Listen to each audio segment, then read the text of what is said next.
की सरकार निर्णय करणार नाही, आपण आंदोलन करू, आपलं दुकान चालू राहील, आपल्याला प्रसिद्धी मिळत राहील। परंतु त्यांना हे माहिती नव्हतं, हे महायुतीचं सरकार आहे, हे शेतकऱ्यांच्या देवाभाऊचं सरकार आहे।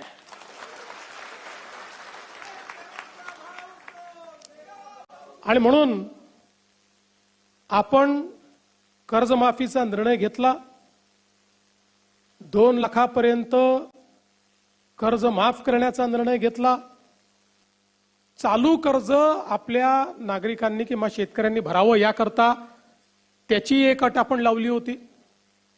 आणि म्हणून अशा पद्धतीने ही कर्जमाफी केल्यानंतर ज्यावेळी आमच्या रणधीरभाऊ सावरकरांसोबत आमचे महायुतीचे 3ही पक्षाचे सगळे आमदार, जवळपास 25-30 आमदार माझ्याकडे आले।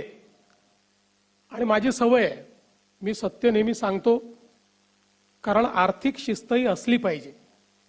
आणि म्हणून मी त्यांना समजावून सांगितलं की मला पैसे जास्त लागणार नाही, 4,000 कोटी लागणार आहेत।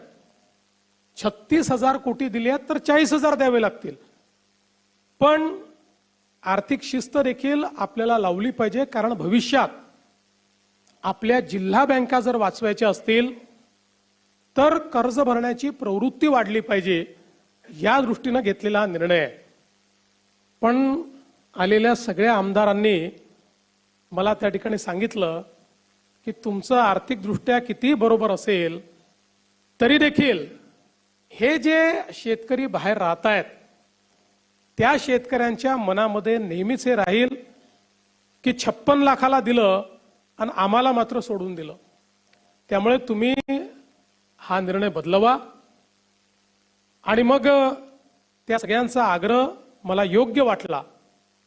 मी आमच्या सगळ्या नेत्यांशी चर्चा केली आणि त्या ठिकाणी निर्णय केला की यावेळी ही अट काढून टाकू आणि सरसकट 2 लाखापर्यंत सगळ्यांना कर्जमाफी देऊ।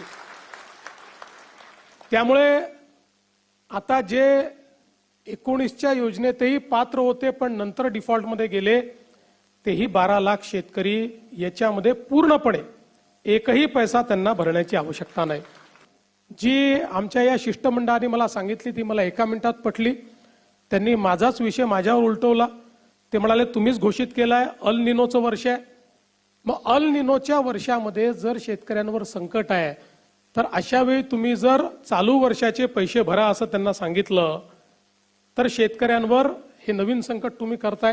मी म्हटलं तुमचं म्हणणं बरोबर आहे। तात्काळ तीही अट आपण काढून टाकली।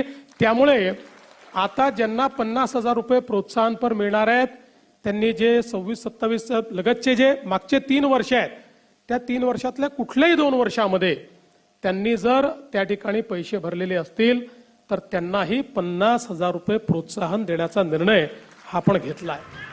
शेतकरी कर्जमाफीच्या अपडेटसाठी किंवा शेतकरी बांधवांच्या कुठल्याही योजनेसाठी आणि लाडकी बहीण योजनेसाठी तुम्हाला जर सर्वात पहिले अपडेट पाहिजे असेल तर तुम्ही आपल्या चॅनलला आता सबस्क्राईब करून ठेवा। चॅनलवरती नवीन असा चॅनलला अजूनही सबस्क्राईब केले नसेल तर लवकरात लवकर सबस्क्राईब करून ठेवा, जेणेकरून तुम्हाला सर्वप्रथम जे अपडेट आहे ते तुमच्यापर्यंत पोहोचणार आहे।